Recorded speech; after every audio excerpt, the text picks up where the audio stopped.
จังหวัดละปูนร่วมกับสถานีวิทยุกระจายเสียงแห่งประเทศไทยจังหวัดละปูน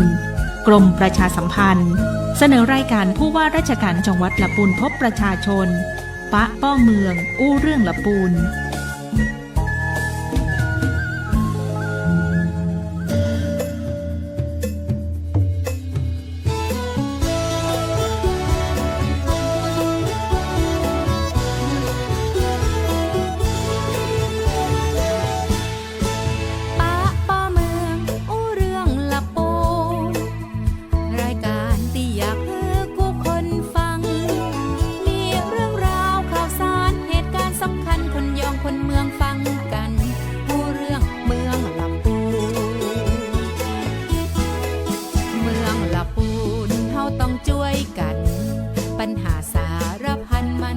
หมดสิ้นไป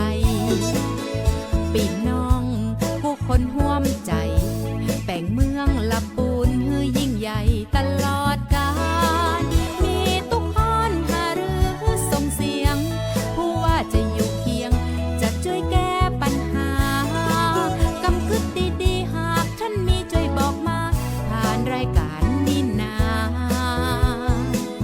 ปะป้อเมืองอู้เรื่องละปูป้อเมืองอู้เรื่องลำปูป้าป้อเมืองอู้เรื่องลำปูป้าป้อเมืองอู้เรื่องลำปูนะเจ้า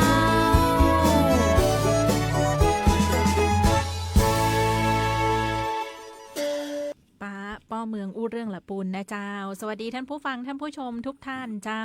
ต้อนรับท่านเข้าสู่รายการวิทยุผู้ว่าราชการจังหวัดละปูนพบประชาชนนะเจ้าวันนี้ปากันวันศุกร์ที่14กุมภาพันธ์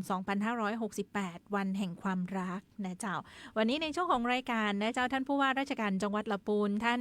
วิวัฒน์อินไทยวงศ์นะเจ้าท่านก็กรุณามอบหมายให้กับทางด้านของท่านนายแพทย์สาธารณสุขจังหวัดละปูนเจ้าท่านนายแพทย์ประเสริฐกิจสุวรรณรัตน์ร่วมอู้จากันในรายการตอนนี้คุณหมออยู่ในรายการกับดีเจออยแล้วตัวสวัสดีเจ้าคุณหมอเจ้าสวัสดีครับคุณดีเจออยและท่านผู้ชมผู้ฟังของจังหวัดลำพูนครับเจ้า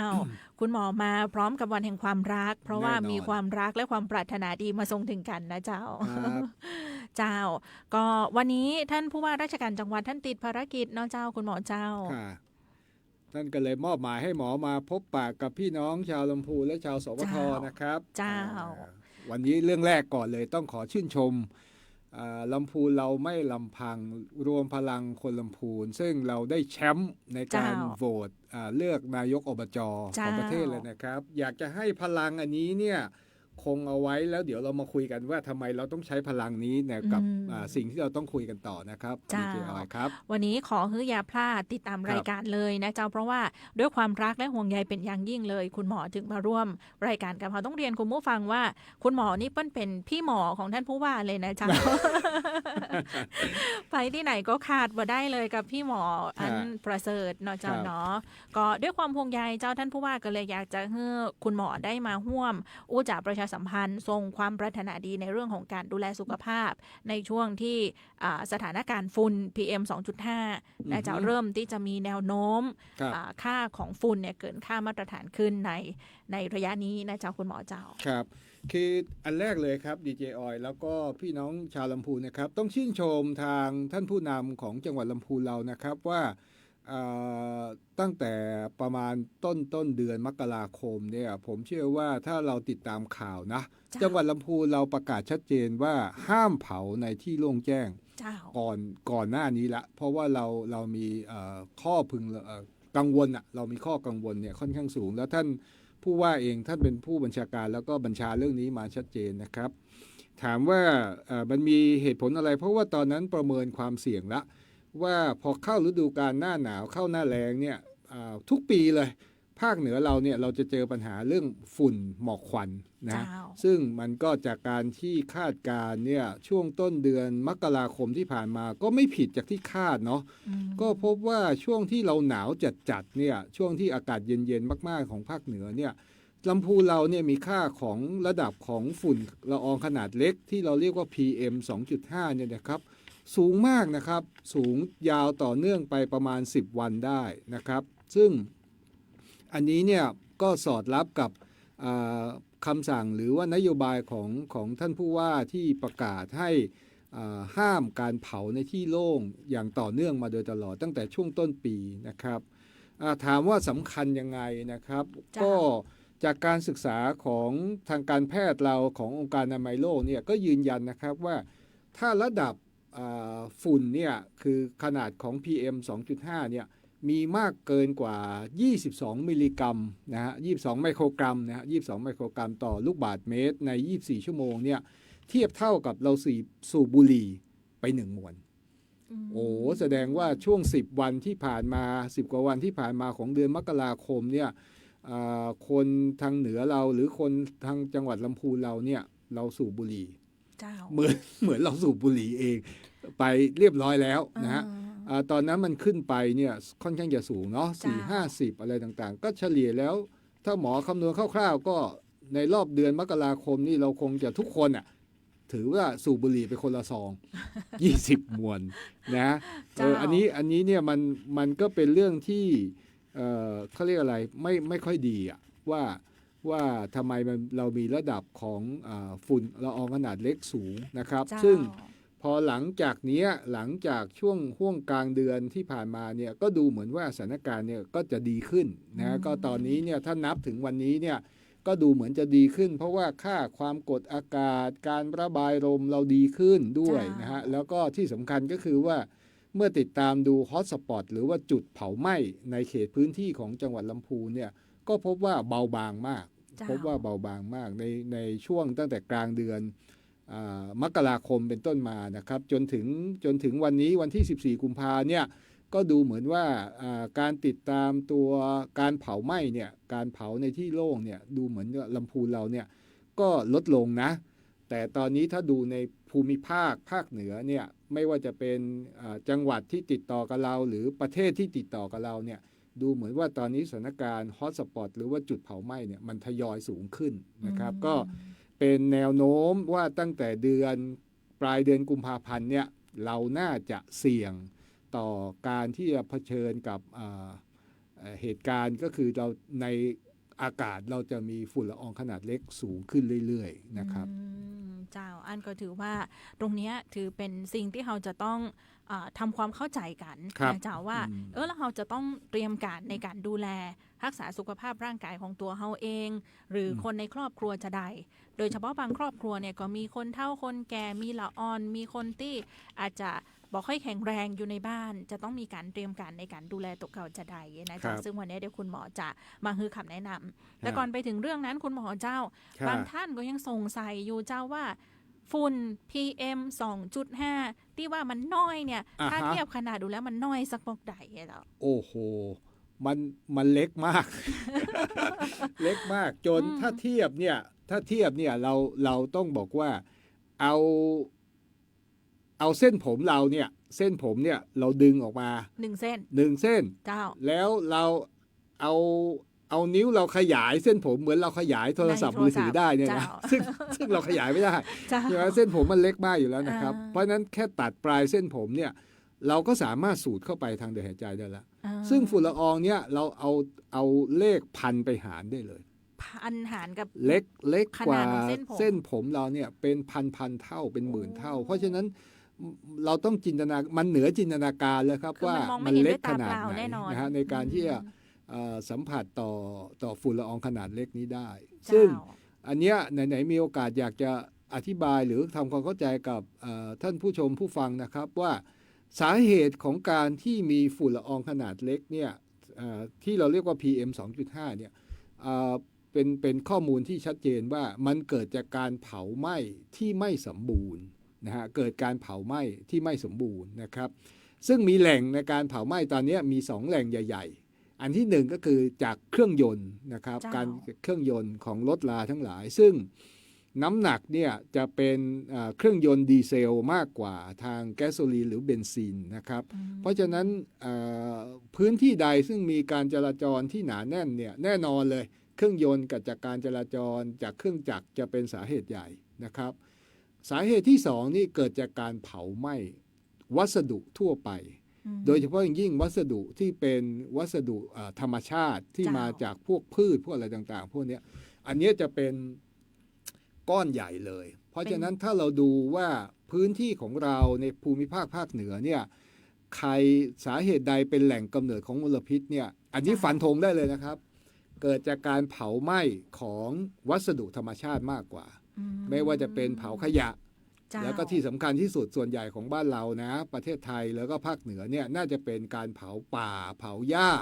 อะไรต่างๆพวกนี้อันนี้น่าจะเป็นสาเหตุใหญ่อันนี้คือสาเหตุใหญ่ที่นี่สาเหตุใหญ่เลยเพราะฉะนั้นที่บอกว่ารวมพลังของชาวลำพูนเนี่ยต้องรวมพลังกันนะครับปีนี้นะครับห้ามเผาเด็ดขาด ในที่โล่งไม่ว่าจะเผาขยะหน้าบ้านกองน้อยๆก็ไม่เอานะครับปีนี้ต้องขอกันจริงๆนะครับยิ่งไปเผาที่ไร่ที่นาที่ไร่ข้าวโพด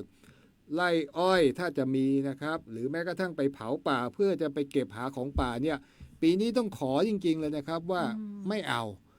หนึ่งอันที่สองเนี่ยต้องขอพลังพี่น้องชาวลำพูนก็คือว่าต้องทำหน้าที่เป็นหมาเฝ้าบ้านนะครับ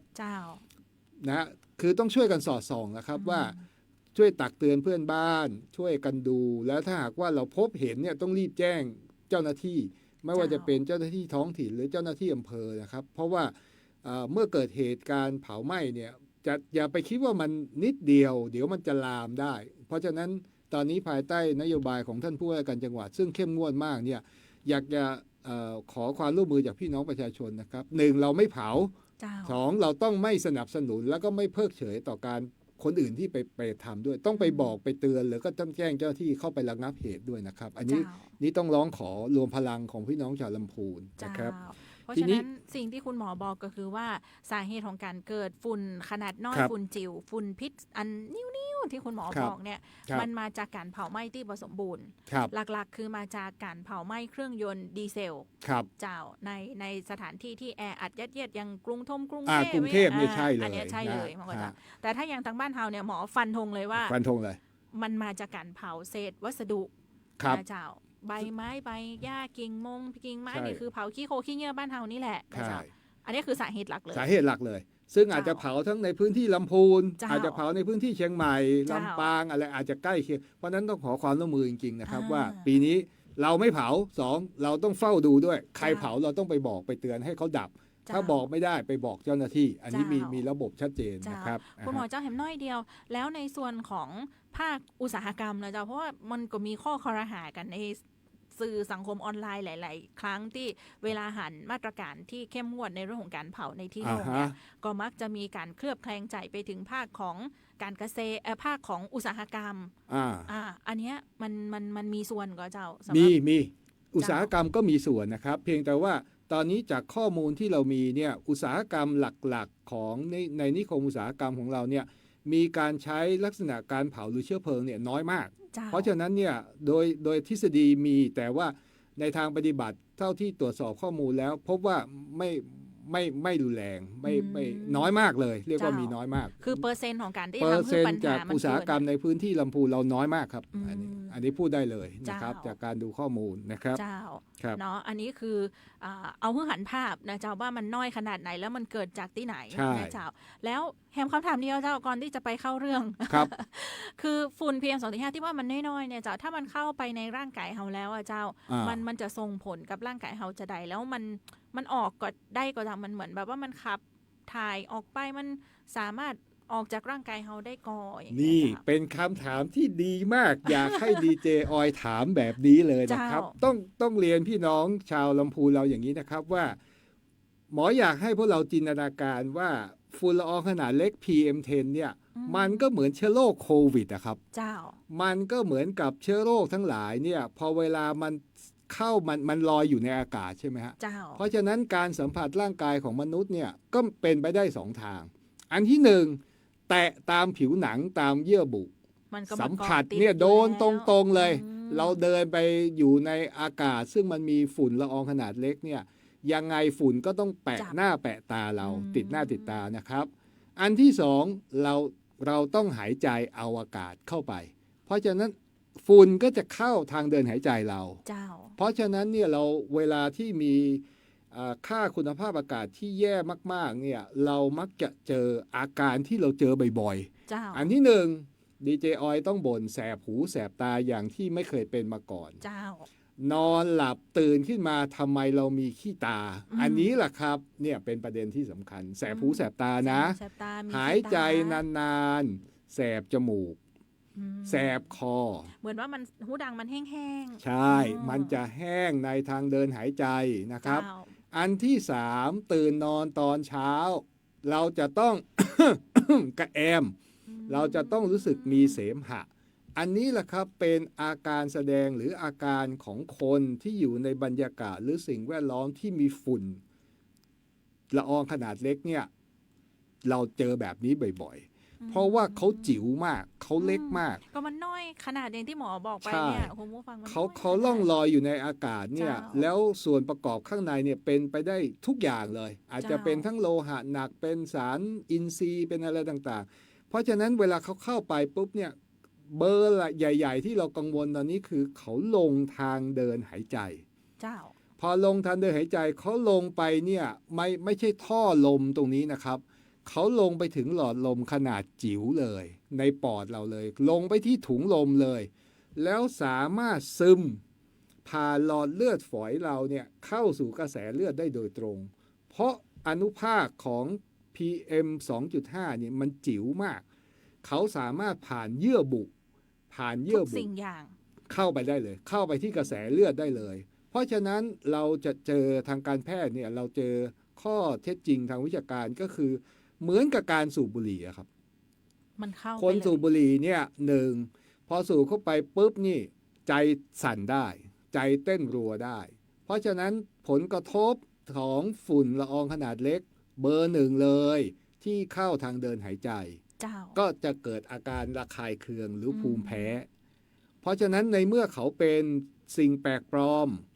ร่างกายมนุษย์เนี่ยก็จะส่งสัญญาณเตือนให้กับกลไกภูมิต้านทานในร่างกายว่า บัดเดี๋ยวนี้มีสิ่งแปลกปลอมเข้ามา สิ่งแปลกปลอมเข้ามาปุ๊บเนี่ยเม็ดเลือดขาวก็จะวิ่งเข้ามาจัดการ แต่บังเอิญเม็ดเลือดขาวเนี่ยไม่มีขาเดินนะครับ เขาก็เลยต้องมากับกระแสเลือด เพราะฉะนั้นกระแสเลือดที่วิ่งมาปุ๊บเนี่ยก็จะพาเม็ดเลือดขาวเนี่ยมากินฝุ่นละอองขนาดเล็ก ถ้าเขาสู้กันมากๆเข้ามันก็จะเกิดสารน้ำขึ้นมาเยอะ เพราะฉะนั้นทางเดินหายใจเราจะมีเสมหะเยอะมาก อืม อันนี้เป็นคำอธิบาย คื ก เว ล ลาที่ ไก เรามีเสมหะเนี่ยคือ ใช่ หมายความว่ามันกำลังสู้กัน มัน อยู่ใน กำลัง ร่ากาย สู้กันอยู่ มันกำลัง อ๋อ ไปจัดการกับไอ้ฝุ่นละอองขนาดเล็ก เพียงแต่ว่าปริมาณที่มันมากๆฝุ่นละอองขนาดเล็กเนี่ยมันมีมากกว่าเม็ดเลือดขาวที่เราจะไปสู้ได้ มันก็จะทำให้กระตุ้นให้เกิดการแพ้ เพราะฉะนั้นคนที่เป็นโรคทางเดินหายใจ หรือไม่เป็นก็มีโอกาสเป็นภูมิแพ้ อาจจะเป็นหลอดลมตีบขึ้นมาก็ได้ อาจจะไอเรื้อรังขึ้นมาก็ได้ อาจจะหายใจหอบก็ได้ อันนี้คืออันตรายของฝุ่นละอองขนาดเล็ก ทีนี้เมื่อกี้หมออธิบายว่า มันจิ๋วจริงๆเนี่ยมันซึมผ่านเยื่อบุปอดลงไปได้ วิ่งเข้ากระแสเลือดได้ พอไปถึงหัวใจกลไกหัวใจก็เหมือนกันทำงานหนักขึ้น เพราะเม็ดเลือดต้องวิ่งมาเยอะ เลือดวิ่งมาเยอะ ก็ต้องการปริมาณเลือดมาก มีรายงานว่าเกิดภาวะหัวใจเต้นรัวได้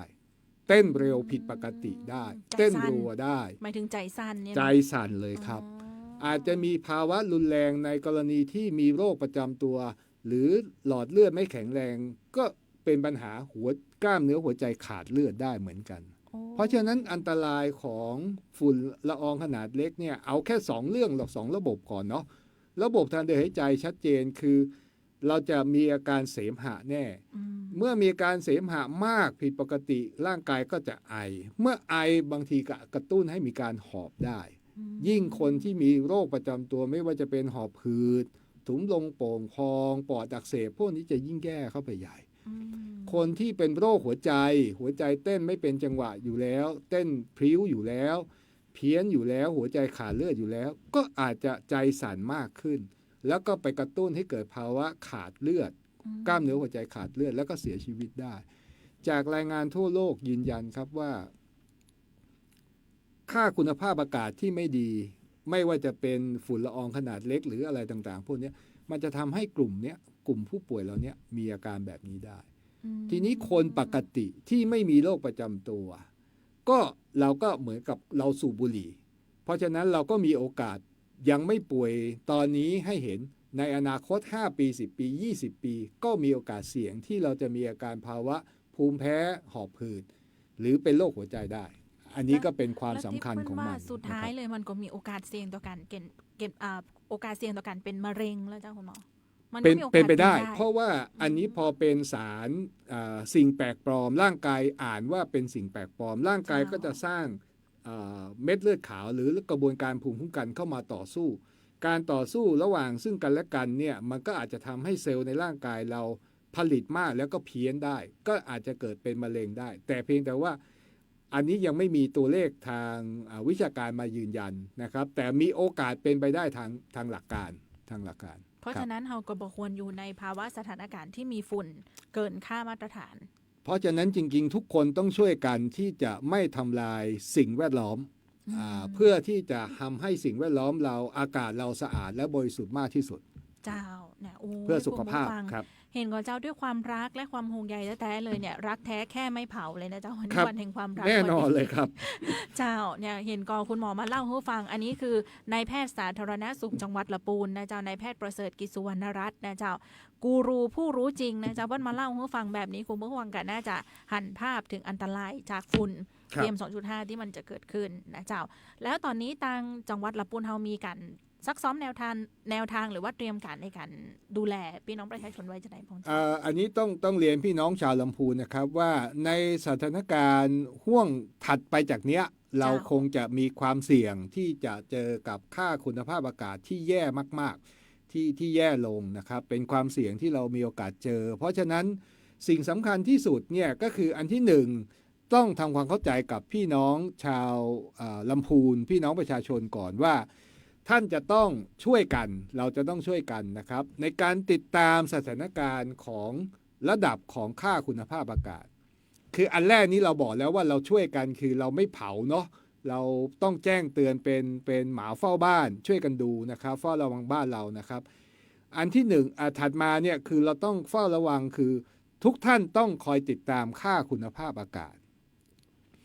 การติดตามค่าคุณภาพอากาศเนี่ยเราก็จะมีอยู่2ช่องทางหลักๆหมอขออธิบายอย่างนี้นะครับช่องทางที่1เป็นช่องทางราชการคือการวัดค่าคุณภาพอากาศที่โดยกฎหมายโดยราชการเนี่ยเราจะวัดค่าคุณภาพอากาศ24ชั่วโมงที่ผ่านมาแล้วเราก็จะรายงานว่าในห่วงเวลา24ชั่วโมงที่ผ่านมาเนี่ย1วันที่ผ่านมาเนี่ยค่าคุณภาพอากาศของพื้นที่เราเนี่ยเป็นอย่างไรนะครับซึ่งตอนนี้จังหวัดลำพูนเราเนี่ยเราจะมีสถานีตรวจวัดค่าคุณภาพอากาศตามกฎหมายเนี่ยอยู่2ที่คือที่เขตอำเภอเมืองกับที่อำเภอลี้นะอันนี้เรามีสถานีตรวจวัดอยู่2สถานีถามว่าอธิบายว่าที่ลี้ขึ้นตัวเลขเท่านี้ทุ่งหัวช้างใช่ไหมประมาณนั้นบ้านโฮ่งก็ประมาณนี้แหละถ้าเมืองขึ้นเท่านี้บ้านทิแม่ทาอะไรทำนองนี้ก็จะใช้ค่าเฉลี่ยแบบนี้นะครับท่านจะมาโต้แย้งว่ามันย้อนหลังไป24ชั่วโมงใช่ครับมันเป็นค่าคุณภาพอากาศย้อนหลังเมื่อ24ชั่วโมงที่ผ่านมาแต่มันมีการวัดค่าคุณภาพอากาศแบบที่2นะครับเช่นเรามีการใช้วิธีการวัดแบบการวัดความคลื่นแสงที่เราเห็นตัวเล็กๆกันเนาะที่มีขายกันหรือที่ทางมหาวิทยาลัยเชียงใหม่เอามาลองติดตั้งในชุมชนทั้งหลายที่เราเรียกว่าดัสบอยก็หลักการก็คล้ายๆกันอันนี้ก็เป็นการติดตามค่าคุณภาพอากาศที่เราบอกว่าเป็นการวัดค่าคุณภาพอากาศซึ่งเป็นเวลาปัจจุบันนะฮะซึ่งบางทีเนี่ยเราอาจจะไม่ต้องอ่านค่าพวกนี้ก็ได้เราอาจจะมองเห็นได้ด้วยตาเปล่าก็ได้นะแต่ว่าอันนี้มันจะมี2วิธีวัดทั้ง2วิธีนี่ไม่ผิดไม่ถูกนะอย่าไปโทษกันว่าค่าของราชการบอกแค่30 40แต่เรามาดูในมือถือเราดูในเครื่องวัดเรามันขึ้น80อันนั้นมัน40นั่นคือของเฉลี่ยของเมื่อวานแต่ตอนนี้เราอาจจะเห็น80ก็ได้อันนี้ตรงเป็นปัจจุบันนะครับเพราะฉะนั้นต้องติดตามพอติดตามเสร็จปั๊บเนี่ยเราดูง่ายๆครับว่าถ้าเขารายงานว่าเป็นสีเขียว คืออยู่ในเกณฑ์ปกติเนี่ย อืม ใช้ชีวิตปกติ ไม่เป็นไร ไม่เป็นไร เจ้า แต่ถ้าเมื่อไหร่เขาเริ่มรายงานว่ามันออกมาทางเหลืองๆแล้วนะ อย่างวันเนี้ยสีเหลือง สีเหลืองแล้ว ออกมา มันเกินมานิดหน่อย เจ้ามั มันจะไปส้มแล้วอะไรทำนองนี้นะ ก็ดูตัวเองทำง่ายๆ อันที่หนึ่งดูแลตัวเอง ดูแลตัวเอง หมายความว่า ถ้าไม่จำเป็นก็อย่าออกไปนอกเคหสถานนอกบ้าน เจ้า นะฮะถ้าเป็นไปได้ก็ต้องใส่หน้ากาก อืม นะฮะใส่หน้ากาก อันที่สามต้องลดการทำงานออกกำลัง เพราะยิ่งเราออกกำลังมาก ไม่ว่าจะการออกกำลังกาย การวิ่งการว่ายน้ำการกระโดดโลดเต้นแอโรบิกทำฮูลาฮูปอะไรต่างๆพวกเนี้ยยิ่งเราออกแรงเราต้องยิ่งสูดอากาศเยอะ เพราะฉะนั้นถ้าอากาศมันสกปรก คือมันมีฝุ่นละอองขนาดเล็กมากไม่ดี เพราะฉะนั้นต้องลดกิจกรรมกลางแจ้งลง อืม เพราะฉะนั้นถามว่า ถ้าระดับเหลืองก็เอานะใส่หน้ากากลดกิจกรรมกลางแจ้ง ลดการออกกำลังกาย แต่ถ้าเกิดสีส้มใส่หน้ากากแน่ อยู่บ้านให้เยอะๆอยู่ในห้องปิดเยอะๆอย่าไปเจออากาศ กิจกรรมกลางแจ้งการออกกำลังกายงดได้งดเลย เจ้า ต้องงดเลยนะฮะ อืม อันนี้ไม่เป็น คุ้ม หลักการ กัน เลยว่า อืม ต้องช่วยกันดูแบบนี้ เจ้า ครับ ทีนี้ประเด็นถัดมาก็บอกว่าหน้ากากเอาแบบไหนดี เออ ก็เป็นประเด็นอีกนะค เจ้า รับ เอาแล้วใส่หน้ากากนี่มันใจหน้ากากอนามัย ฮะ ที่เปิ้นใส่ป้องกันโควิดไอ้อย่างมันใจได้ก่อน ใช้ได้ ใช้ได้ ใช้ได้ เหรอเจ้า คือดีกว่าไม่ใส่เลย ดีกว่าไม่ใส่ ช่วยได้ไหมช่วยได้ ช่วยเท่าไหร่ 70% อืม ถ้าให้ดีเนี่ยเวลาท่านเราใช้นะฮะหน้ากากอนามัยเนี่ยจะมี2สีเนาะ เจ้า ข้างนอกให้เป็นสีเขียวสีเข้ม อ่า ข้างในเป็นสีขาว อ่าน นะครับ เวลาดึงขึ้นมาปุ๊บเนี่ยข้างบนมันจะมีมันจะมีลวดนิดๆนะฮะ เจ้ามี มีลวดนิดๆข้างล่างนี่ไม่มีลวดก็จะ เจ้า นิ่มๆไปหมด อ่า เอาลวดเนี่ยอยู่ข้างบน เจ้า กดให้แนบจมูก กดลวดที่มันเป็น กดเป็นรูปจมูกเรา จมูก นะครับ แล้วก็ปล่อยผ้าข้างล่าง ถ้าท่านกังวลนะ ถ้าทำได้นะ อืม เอาปลาสเตอร์ ปิด ปิดที่ตังบน ขอบให้หมดเลยครับ อ๋อ ปิดขอบให้หมดเลยเป็นปลาสเตอร์นะ อ่า ถ้าซีลได้ขนาดนี้นะ ปิดได้ขนาดนี้แล้วดึงหูให้ตึงนี้นะครับ ดึงสายรัดที่หูนี่ให้ตึงนะ แล้วปิดตรงรอบๆนี้ให้หมดเลย ขอบทั้งหมดเลยนะสีด้านเลยนะ ประสิทธิภาพหน้ากากอนามัย 7-80% เลยครับ ช่วยได้ ช่วยได้ครับ บ่ต้องไป N9 Home 95ซื้อหน้ากาก N95 แปลกๆ ดีกว่า อ๋ออัน แต่ นี้ดีกว่า แต่ตอนเนี้ยถ้าเป็นหน้ากากอนามัยนะ เอาสีเข้มสีเขียวอยู่ด้านนอก เจ้า ลวดอยู่ข้างบน ดึงหูให้ตึง ดึงคล้องหูให้ตึงนะ เจ้า แล้วปลาสเตอร์ปิดให้หมดเลยนะ อ๋อ ไม่ออกกำลังกาย เจ้า ไม่ทำงานหนัก อยู่ในห้องอยู่ในบ้านหรือเดินออกไปเท่าที่จำเป็นเนี่ยแค่นี้เนี่ยประสิทธิภาพ 7-80% เจ้า คุณหมอแล้วถ้าสมมติขี่รถเครื่องเลยเจ้า ขี่รถเครื่องยิ่งได้เลย อ่า ถ้าซีลแบบที่หมอว่านะ ช่วยได้เลย ช่วยได้เลย ช่วยได้ คุณหมอ มาก เจ้าแล้วมีบางท่านบอกว่าใส่หน้ากากอนามัยเสร็จแล้วเนี่ยอาจจะเอาผ้าขนหนูจุ๊บน้ำมอกกำปอหมาดๆแล้วก็ปิดทับไป อันนี้ช่วยได้ก่อนเนาะ ช่วยได้แต่หายใจยาก อาจจะหายใจบ่ หายใจยากหายใจยาก อืม เพราะว่ามันผ่านน้ำอีกชั้นหนึ่ง เจ้า ทีนี้เอาแค่นี้คือ ตอนนี้ลำพังแค่ใช้หน้ากากอนามัยแล้วเทปใส่ตัวนี้นะ เทปสีด้านเนี่ย มันจะช่วยได้มากเลย เพราะว่ารูมันนิดเดียว เจ้า รูนิดเพราะอนุภาคนี่มันนิดเดียวมันมีรูมันก็ผ่านได้แล้วถูกไหมฮะ อืม แต่ถ้าเกิดว่าท่านสามารถนะพวกเราสามารถนะใช้หน้ากากที่เราเรียกว่า N95 ได้ เจ้า แสดงว่าไอ้ตัวเนี้ยมันมีความละเอียดในการกรองเนี่ยสูงกว่าหน้ากากอนามัย แต่ข้อจำกัดของ N95 คือ1เนี่ยรูมันเล็กมาก รูกรองมันเล็กมากละเอียดมาก อันที่2เวลาใช้จริงๆ ต้องมีประสิทธิภาพคือ มันจะ ท่าน แน่ ต้องปิดทุกด้านเลย อ่า แล้วก็ดูง่ายๆ อย่างเช่นหมอใส่แว่นเนี่ยนะครับ สมมุติหมอใส่แล้วก็ใส่เทปปิดเรียบร้อยหมดแล้วของ N95 หายใจเนี่ยมันต้องไม่มีฝ้าอากาศเข้ามาที่แว่น อืม แต่ในชีวิตหมอนะครับ เวลาใส่ N95 แล้วเนี่ยนะครับ มันหายใจลำบากจริง คืออากาศมันผ่านได้น้อย ก็เป็นเหมือนกันเจ้าหายใจไม่ออก ใช่ฮะพูดก็ปั๊บแป๊บเดียวก็เหนื่อยแล้ว อ่า เพราะว่าอากาศมันไม่พอ เพราะฉะนั้นจ อ้าว ริงๆเนี่ยบุคลากรทางการแพทย์เนี่ยเขาจะคุ้นชินกับ N95 อืม แต่ประชาชนทั่วไปเนี่ยไม่ค่อยคุ้นชิน แล้วก็ใช้จริงๆก็คือลำบาก เจ้า นะครับ เพราะฉะนั้นการเลือกใช้หน้ากากตอนนี้ในสถานการณ์ตอนนี้เนี่ยเชื่อว่าเราไม่ได้ฝึกมาเนี่ยปีนี้ยังไงก็หน้ากากอนามัยหมอคิดว่าเพียงพอ อืม นะฮะช่วยได้เยอะละช่วยได้เยอะ แต่ถ้าเกิดท่านมีความสามารถแล้วท่านต้องการจะฝึกตอนนี้เลยในการที่จะใช้ N95 แต่ทั้งสองแบบเนี่ยถ้าเป็นไปได้อยากจะขอก็คือว่าให้ใช้ผ้าเทปเนี่ยเทปกาวเนี่ยฮะปิดทั้ง 4 ด้านจะช่วยในการกรองอากาศได้มากนะครับ เจ้า อันนี้ก็เป็นการปฏิบัติตัว แล้วที่สำคัญเนี่ย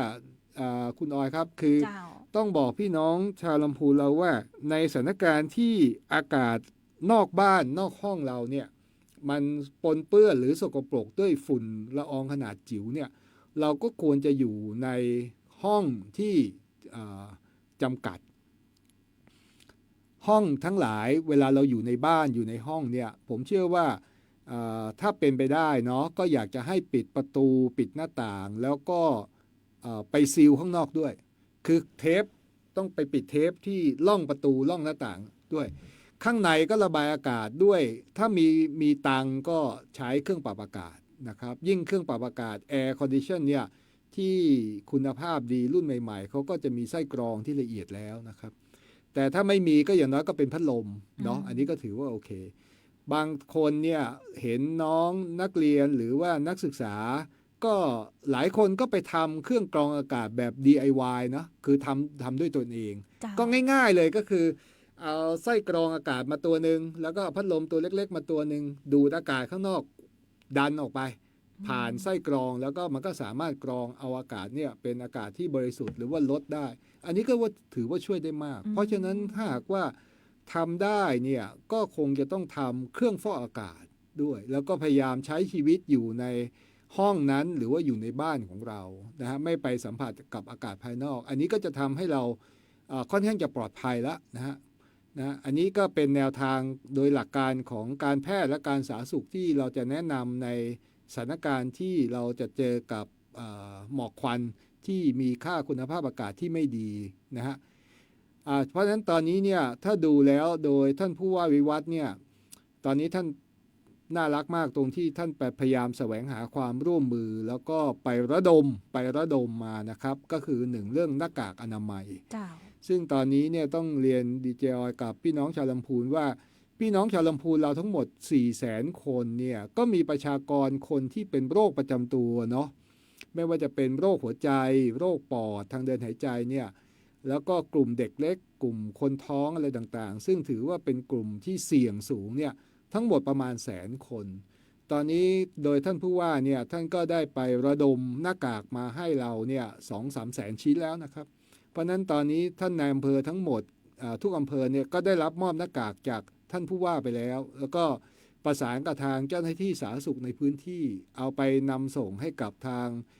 กลุ่มเสี่ยงเนี่ยเป็นที่เรียบร้อยแล้วในเบื้องต้นนะครับอันนี้ก็เป็นความเมตตาของท่านผู้ว่าเป็นความห่วงใยของท่านผู้ว่านะครับที่ดูแลเพราะฉะนั้นประชากรกลุ่มนี้ประมาณ100,000 กว่าคนเนี่ยก็ขอความร่วมมือว่า1เข้าใจในหลักการที่หมออธิบายเนาะก็พยายามอยู่ในบ้านแล้วก็เรื่องยาเรื่องอะไรเนี่ยไม่ต้องกังวลเพราะว่าทางบุคลากรของสาธารณสุขเราเนี่ยก็ท่านไม่ต้องมาโรงพยาบาลเดี๋ยวเราเนี่ยจะเอายาเอาหมอเนี่ยไปหาท่านที่บ้านจำนวน100,000 กว่าคนเนี่ยนะครับอันนี้ก็ดำเนินการแล้วไม่มีปัญหาอันที่2เนี่ยก็อยากจะให้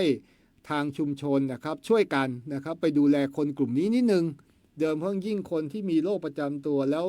อาจจะป่วยหนักถึงขนาดแบบติดบ้านติดเตียงอย่างนี้นะครับก็ไปดูแลบ้านเขาหน่อยไปดูแลห้องเขาหน่อยนะครับไปช่วยดูว่ามีความมั่นคงแข็งแรงไหม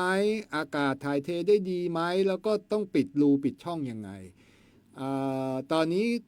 มีแนวโน้มว่าเราจะใช้เครื่องฟอกอากาศแบบ DIY แบบทำกันเองที่เราเรียกว่ามุ้งสู้ฝุ่นนี่นะครับกำลังเอาแนวคิดนี้แล้วก็เอาวิธีการที่ง่ายๆและต้นทุนไม่แพงประมาณใช้ชุดหนึ่งประมาณไม่ถึง 2,000 บาท ในรูปของมุ้งสู้ฝุ่นเนี่ยลงไปให้นะครับแล้วก็ให้คำแนะนำกับทางพื้นที่ไม่ว่าจะเป็นท่านกำนันผู้ใหญ่บ้านท้องที่ท้องถิ่นกับท่านอบต.เทศบาลนะครับว่าถ้าจะประยุกต์ใช้การทำเป็นห้องปลอดฝุ่นการจะประยุกต์ใช้ทำเป็นมุ้งสู้ฝุ่นเนี่ยทำได้อย่างไรอันนี้ทางวิชาการนี้เราก็เผยแพร่ไปหมดแล้วเพราะฉะนั้นถ้าโดยสรุปกล่าวโดยรวมเนี่ยพี่น้องชาวลำพูนก็สบายใจได้นะครับว่าราชการเนี่ยให้ความสนใจตอนนี้เราไปดูแลกลุ่มเสี่ยงนะครับคือประชาชนทั้งหมดประมาณ100,000 กว่าคนเนี่ยอันนี้เราทางราชการเราลงไปดูให้นะครับเวลาลงไปดูก็คือว่า1เนี่ยเราก็ให้ทั้งความรู้ความเข้าใจให้อุปกรณ์ป้องกันก็คือหน้ากากอนามัยบางส่วนนะครับแล้วก็ช่วยกันไปดูแลถิ่นที่อยู่ที่อาศัยไม่ว่าจะเป็นห้องปลอดฝุ่นหรือว่ามุ้งสู้ฝุ่นอันนี้ก็อยากจะให้เป็นความร่วมไม้ร่วมมือร่วมกันของท้องที่ท้องถิ่นแล้วก็เจ้าของบ้านแล้วก็บุคลากรที่ลงไปช่วยกันดูนะครับก็เชื่อว่าจะทำให้พี่น้องชาวลำพูนเราปลอดภัย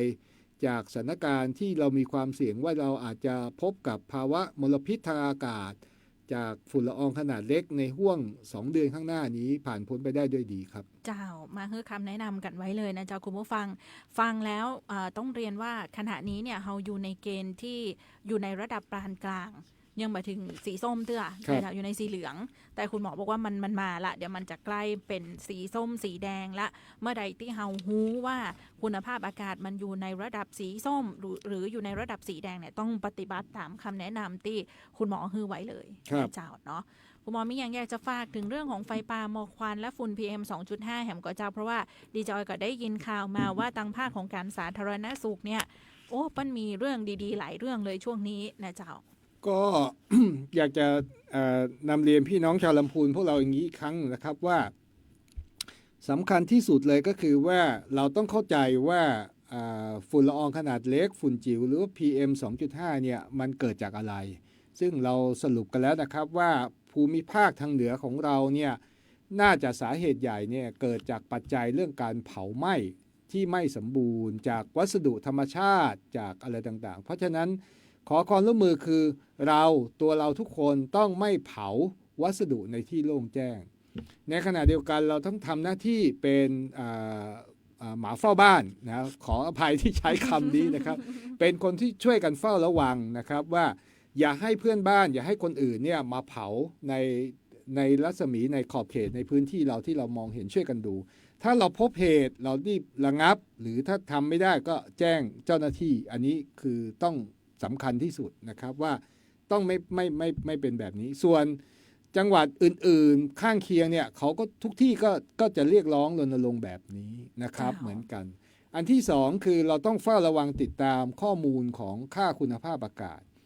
เราจะมีข้อมูลค่าคุณภาพอากาศที่เป็นทางการก็คือของ Air for Thai นะครับท่านก็ติดตามได้มีแอปชัดเจนนะครับหรือท่านจะใช้เครื่องไม้เครื่องมือเครื่องวัดซึ่งเราสามารถซื้อได้หรือที่เป็นแบบเวลาปัจจุบันเนี่ยก็มีเครื่องมือแล้วก็แจ้งเยอะแยะนะครับก็คอยดูติดตามอันที่3คือต้องรู้วิธีปฏิบัติตัวก็อย่างที่ผมได้นำเรียนนะครับว่าถ้าเป็นระดับสีเขียวไม่เป็นไรก็ใช้ชีวิตได้ปกติแต่ถ้าเมื่อไหร่เริ่มเหลืองต้องลดกิจกรรมนอกบ้านลดการออกกำลังกายลดกิจกรรมที่ต้องใช้แรงที่ไม่จำเป็นแล้วก็พยายามออกไปนอกบ้านนอกเคหสถานให้น้อยที่สุดอยู่ในบ้านแล้วถ้าเกิดเป็นสีเหลืองสีส้มแล้วเนี่ยต้องปิดบ้านแล้วครับต้องซีลบ้านซีลขอบประตูขอบหน้าต่างดูแลตัวเองสวมหน้ากากอนามัยแล้วก็ใช้เทปปิดหน้ากากอนามัยให้รอบทั้ง4ด้านอันนี้ก็ช่วยได้มากเลยนะครับมีประสิทธิภาพตั้ง 7-80% ก็เชื่อว่าถ้าเราช่วยกันดูแลกันแบบนี้ท่านก็จะปลอดภัยแล้วก็ผ่านพ้นวิกฤตหมอกควันได้ส่วนพี่น้องประชาชนที่เป็นกลุ่มผู้ป่วยกลุ่มเปราะบางก็ไม่ต้องกังวลเพราะสำนักงานสาธารณสุขจังหวัดโดยแนวทางของท่านผู้ว่าเนี่ยที่กำชับมาเนี่ยเราก็จะดูแลท่านนะครับก็จะมีหมอมีอะไรคุณพยาบาลลงไปดูแลให้ถึงบ้านแล้วก็ต้องช่วยกันดูแล้วก็ท่านก็ต้องดูแลตัวเองด้วยถ้าร่วมด้วยช่วยกันแบบนี้หมอก็เชื่อว่าวิกฤตหมอกควันก็คงจะไม่สามารถทำอะไรกับพี่น้องชาวลำพูนได้ครับเราก็คงจะอยู่กันได้อย่างมีความสุขปลอดภัยครับ เจ้าเนาะจริงๆแล้วเรื่องของฝุ่น PM 2.5เนี่ยกับท่านผู้ฟังในรายการมาทุกอาทิตย์เลยนะเจ้ามาตรการต่างๆของต่างจังหวัดเนี่ยเฮาก็พอทราบแนวทางกันอยู่แล้วนะเจ้าแต่ด้วยความกรุณาวันนี้ท่านผู้ว่าเลยขอพี่หมอนะเจ้าพี่หมอของท่านผู้ว่าเนี่ยนะเจ้า มาในรายการคือกำว่าพี่น้องประชาชนเราควรจะต้องปฏิบัติตามคำแนะนำนะเจ้าทางการแพทย์เนี่ยจะได้พ้องเพื่อดูแลตัวเองในภาวะสถานการณ์ที่ฝุ่นมันเกินค่ามาตรฐานไปนะเจ้าแต่นอกเหนือจากนี้ในพี่หมอของท่านผู้ว่าก็มาในรายการสักเตือนหนึ่งแล้วเนี่ยนะเจ้าคงจะต้องขอเรียนถามเพราะว่าเนี่ยเห็นข่าวว่าต่างจังหวัดลำพูนเรามีวาระสำคัญของจังหวัดในการที่จะเร่งขับเคลื่อนนะเจ้านั่นก็คือเรื่องของบุหรี่ไฟฟ้าเมื่อเช้าคุณหมอเจ้านี่เพิ่งประกาศวาระของจังหวัดแล้วก็เริ่มมีการควิกวินขับเคลื่อนกันเมื่อเร็วๆนี้นะเจ้าฮะคือเรื่องบุหรี่ไฟฟ้านี่ต้องอย่างนี้นะครับว่ามนุษย์ทั่วโลกเนี่ยเรามีการเสพติดสารสำคัญตัวหนึ่งเราเรียกว่าสารนิโคตินนะครับในรูปของการเอามามวนเป็นบุหรี่ที่เราเรียกว่าซิกาเรตก็คือเราสูบยาสูบครับแล้วเราก็มามวนเป็นรูปของบุหรี่เนาะเป็นบุหรี่มวนนะครับทีนี้เรารู้ว่าสารสำคัญซึ่งเราเสพติดเนี่ยเราติดตัวไหนเราติดตัวนิโคตินแต่บังเอิญว่าเวลาผลิตภัณฑ์ของยาสูบหรือบุหรี่ซิกาเรตเนี่ยมันจะมีน้ำมันดินมันจะมีนั่นมีนี่แล้วก็มีกลิ่นที่มันไม่หอมมากใช่ไหมมันเหม็นอะไรต่างๆสำหรับคนอื่นเนี่ยก็เลยมีคนที่ไปคิดมาว่าถ้างั้นเราแยกตัวน้ำยาออกมาตัวหนึ่งแล้วก็ตัวที่เผาไหม้ตัวหนึ่งไอ้ตัวเผาไหม้นี่แหละครับเราเรียกว่าพอตก็คืออุปกรณ์ในการสร้างความร้อนด้วยแบตเตอรี่ใช่ไหมฮะเสร็จแล้วเอาอะไรมาเผาเพราะว่าถ้าเกิดเผายาสูบเนี่ยมันเหม็นใช่ไหมมันมีกลิ่นที่ไม่พึงประสงค์แล้วก็ไปเสพมีน้ำมันดินมีอะไรต่างๆซึ่งไม่อยากได้ใช่ไหมเขาก็เลยเอาตัวทีแรกเลยเนี่ยก็จะเอายาสูบเนี่ยไป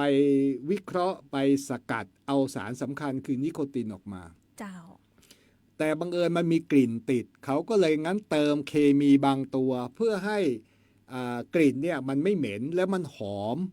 ก็เลยไปเติมกลิ่นพอไปเติมกลิ่นมันก็เลยมีเคมีตัวอื่นที่มากกว่านี้เข้าไปเพราะฉะนั้นออกบุหรี่ไฟฟ้ายุคแรกออกแบบมาเพื่อทดแทนซิกาเรตหรือว่าบุหรี่มวน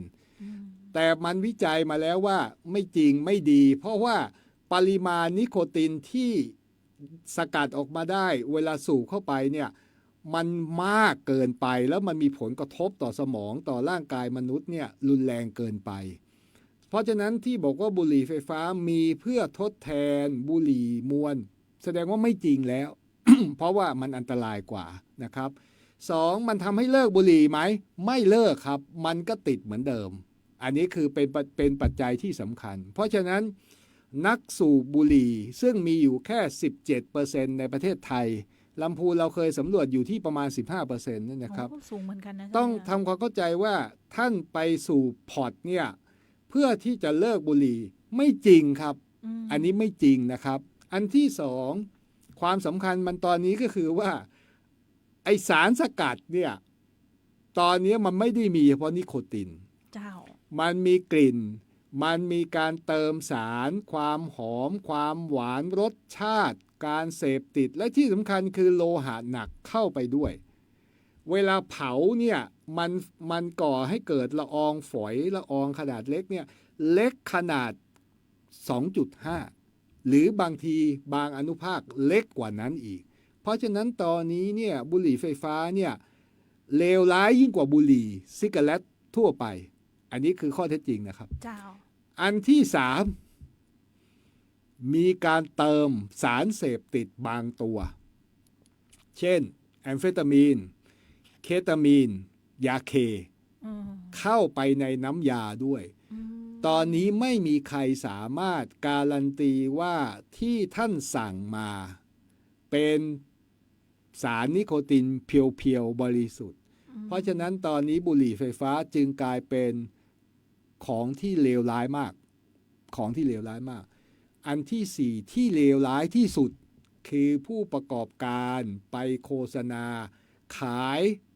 ในออนไลน์กลุ่มเป้าหมายไม่ใช่ผู้ใหญ่ กลายเป็นเด็กและเยาวชนตอนนี้ที่แย่มากที่เราเห็นคือเด็กและเยาวชนไปริสูบพอร์ตหรือบุหรี่ไฟฟ้าอายุน้อยลงเรื่อยๆจนต่ำสุดที่เราเจอตอนนี้คือประมาณ10 ขวบ โอ้ย เด็กสามารถสั่งใช้ออนไลน์ได้นะครับเพราะฉะนั้นตอนนี้เนี่ยด้วยความห่วงใยโดยท่านผู้ว่าเนี่ยจึงได้บอกว่าให้ทางกระทรวงสาธารณสุขให้กระทรวงศึกษาให้สำนักงานตำรวจแห่งชาติให้ปกครองช่วยกันดำเนินการปกป้องเด็กและเยาวชนของจังหวัดลำพูนจังหวัดลำพูนประกาศว่าเราเป็นจังหวัดที่ไม่รับเลยเรื่องบุหรี่ไฟฟ้าอันนี้ประกาศชัดเจนนะครับเพราะฉะนั้นเราต้องทำอยู่2 เรื่องอันที่1เราจะบังคับใช้กฎหมายอย่างเข้มงวดซึ่งได้รับความร่วมมือจากท่านผู้การจังหวัดเข้มงวดมากและตอนนี้เราไล่จับนะครับคนที่จำหน่ายคนที่สูบเนี่ยคนที่ใช้พอร์ตเนี่ย